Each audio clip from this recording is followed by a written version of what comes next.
नमस्कार, आप देख रहे हैं वी नेशन न्यूज़। मैं हूं आपके साथ संजना गोस्वामी। आज मैं आईटीओ घाट पे मौजूद हूं।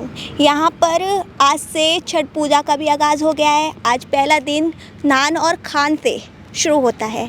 हमारे साथ छठ पूजा कमेटी के पदाधिकारी मौजूद हैं। इनसे हम खास बातचीत करते हैं। सर, आपका नाम? मेरा प्रविंदर मिश्रा है। सर, इस बार छठ पूजा में क्या खास व्यवस्था की गई है? अगर मैं कहूँ तो सरकार की जो पहल दिखाई पड़ रही वो बहुत सकारात्मक है। जो सरकार ने कहा था कि हम जब चुन के आएंगे, दिल्ली वासियों ने जो हमें आशीर्वाद दिया है उसे हमें छठ माँ के पर्व के रूप में लोगों को ज़रूर आशीर्वाद देंगे। और आज आप देख रहे हैं कितनी भव्यता के साथ यहाँ पे किया जा रहा है। घाट की चौड़ाई बढ़ा दी गई है। आर्टिफिशियल घाट के साथ साथ एक कृत्रिम घाट भी जो हमारा यहाँ पे है वो बन चुका है, तैयार हो चुका है। तो यहाँ जो पूर्वी दिल्ली से लोग आएंगे उनके लिए पूरी व्यवस्था की जा रही है, क्योंकि यहाँ लाखों की संख्या में आने की संभावना है। इसीलिए दोनों तरफ नदियों के प्रोविज़न किया गया, इस साइड में भी किया गया और उस साइड में भी किया गया। तो मैं दिल्ली सरकार का धन्यवाद करता हूं कि उन्होंने दिल्ली वासियों के भावनाओं को समझा कि एक छठ पर्व जो है महान पर्व के रूप में माना जाता है और पूर्वांचल के लिए तो बहुत बड़ी बात है ये। तो ये सही तरीके से भव्यता के साथ करने का जो अवसर लोगों को मिल रहा है, ये बड़ी अच्छी बात है। तो सर, यहाँ पे श्रद्धालुओं के लिए जो यहाँ पे महिला व्रती आएंगी उनके लिए क्या सुरक्षा व्यवस्था की गई है? देखिए, चारों तरफ फेंसिंग कर दी गई दीवारें। इससे इस साइड में वो पूजा कर सकते हैं, उसके उस साइड में नहीं जाना है। दूसरा, इसके साथ यहाँ टेंट लगा दिए जा रहे हैं जहाँ पे उनको अपने ड्रेसेस वगैरह चेंज करने के लिए भी प्रोविज़न किया जाएगा। छठ पूजा समिति ने भी यहाँ चाय पानी की व्यवस्था करने की बात कही है अपने माध्यम। सरकार तो कही रही है, लेकिन छठ पूजा समिति हर बार करती है और इस बार भी उसका प्रपोजल है इस तरह का करने का।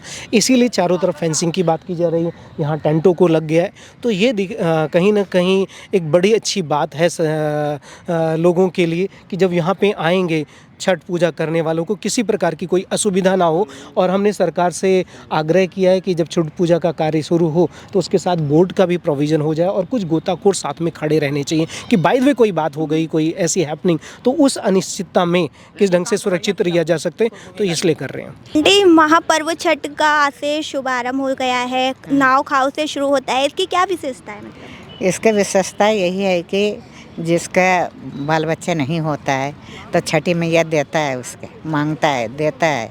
अंधे के आँख देता है, कोरिया के काया देता है, बाझन के बालक देता है। यही अपने सुख शांति के लिए ये छठ मनाया गया है। ये सूरज के व्रत करता है, 3 दिन व्रत रहता है।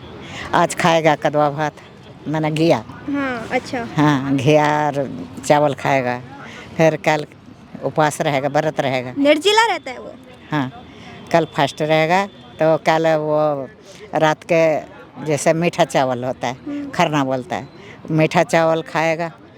और फिर और कल रात के खाएगा 10-11 बजे। फिर कल परसों व्रत रहेगा। फिर परसों ये जब सूरज का अर्घ देने आएगा, जबकि सूरज डूबेगा तब हो गया। आपका नाम? मेरा नाम है अशरफी लाल। कहाँ के रहने वाले हैं आप? मैं बिहार से हूँ। तो आप ऑब्वियसली मधुबनी छठ डिस्ट्रिक्ट। बनाते ही हैं। देखो, मेरे गांव हो गया, जैसे विलेज बोलते हैं, गांव हो गया लखनऊ, झंझारपुर विलेज, मधुबनी डिस्ट्रिक्ट, राज बिहार। जैसे नीतीश कुमार। बीजेपी की क्या यहाँ पे व्यवस्था अच्छी लगी आपको? मुझे बहुत अच्छा लगा। बीजेपी सरकार, please God you help me. Modi ji का मैं थैंक यू वेरी मच कहना चाहता हूँ, और रेखा गुप्ता के भी। अब इस बार तो बिहार में भी चुनाव है, 6 तारीख को इलेक्शन है। आप देने जाओगे वोट? हाँ, पक्का दूंगा। किसको दोगे? पहले तो मैं मोदी जी के दूंगा, कमल पे, जो उसके टी शर्ट पहन रखा हूँ, देखो। अच्छा, तो आप मोदी जी से इतना प्यार करते हैं? हाँ, क्यों? हमारा समझ माँ बाप है मोदी क्यों? जी। गरीब का राशन बांट रहे हैं फ्री, सारे फैसिलिटी, एजुकेशन फ्री कर रहे हैं, स्कूल कॉलेज, इधर देख के बोलो। स्कूल कॉलेज बहुत कुछ है। तो मोदी जी बोला है, please God you help me, honesty is the best चाहिए, और रिश्वतखोरी बिल्कुल बंद होने चाहिए, कोई भी डिपार्टमेंट हो। तो आम आदमी की पार्टी अच्छी थी या बीजेपी की? मुझे तो बीजेपी की अच्छी लगी। आम आदमी पार्टी का डिस्टर्ब था, उनके पास सपोर्ट नहीं थी। उनकी सरकार में, आपकी सरकार में आपको क्या कमी लगी? मुझे उनके सरकार में डिस्टर्ब हुआ था, रिश्वतखोरी लेते थे। लेकिन केजरीवाल साहब ऑनेस्टी इज द बेस्ट था। दारू का चक्कर में उन्होंने एक दारू फ्री, एक दारू नगद, उसमें थोड़ा डिस्टर्ब हो गए, केस किया लागू आप हुआ। कुल मिला के ये बोलना चाह रहे हैं कि वो पूरा भ्रष्टाचार करते थे? हाँ, क्या करते थे नहीं करते थे, लेकिन केजरीवाल साहब थी सही, इनको स्टाफ क्या घोटाला करा नहीं करा, बेचारा केजरीवाल साहब डिस्टर्ब हो गई। आपका नाम? राधा।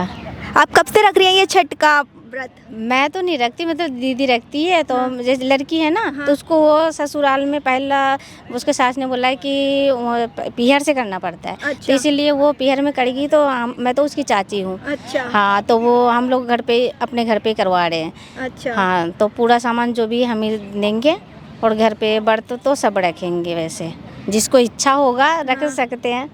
और जैसे सुबह से लेके मतलब शाम को अगर नहीं रह पाएंगे तो वैसे खा सकते हैं खाना। और वैसे आज तो नहाई खाई है। हाँ, आज नहाए खाए है। कल वो खरना है और परसों शाम का पहला अर्घ है और मंगलवार तो को इन सुबह चारों का। दिनों में कौन सा दिन सबसे खास होता है? खास तो मतलब चारों दिन है, मतलब आज तो नहाई खाई ऐसा ही है। और मतलब नहाए खाए से ये हो जाता है कि आपका खरना व्रत से लेके 3 दिन तक खास है। अच्छा। हाँ, 2 दिन तक बिल्कुल कुछ नहीं खाएगा। 2 दिन तक कुछ नहीं खाओगे? 2 दिन तो खाते ही नहीं, बिल्कुल ही कुछ बिल्कुल भी नहीं खाते? नहीं। उसके तीसरे दिन आप- जैसे हाँ जैसे सुबह का अर्घ दे के फिर मंगलवार को प्रसाद के बाद ही मतलब और फिर मंगलवार के खाएगा। छठ एक पर्व नहीं बल्कि आस्था, श्रद्धा और परिवार का एक साथ होने का प्रतीक है। आप देख ही सकते हैं कि आईटीओ पर बीजेपी ने किस तरह की व्यवस्था कर रखी है कि हर कोई देखकर खुश है। यहाँ पर श्रद्धालु आ रहे हैं, उन्हें भी लग रहा है कि इस बार वो लोग घाट पर स्नान कर रहे हैं। लेकिन जो पिछली बार जो छठ गया था उसमें ऐसी कोई व्यवस्था नहीं थी। आप मेरे पीछे देख सकते हैं कि किस तरह तंबू लगे हुए हैं, श्रद्धालुओं के रुकने की व्यवस्था की गई है। आप मेरे पीछे देख सकते हैं कि किस तरह से ये माहौल पूरा बना हुआ है। ऐसे ही तमाम खबरों के लिए देखते रहिए वी नेशन न्यूज़। धन्यवाद।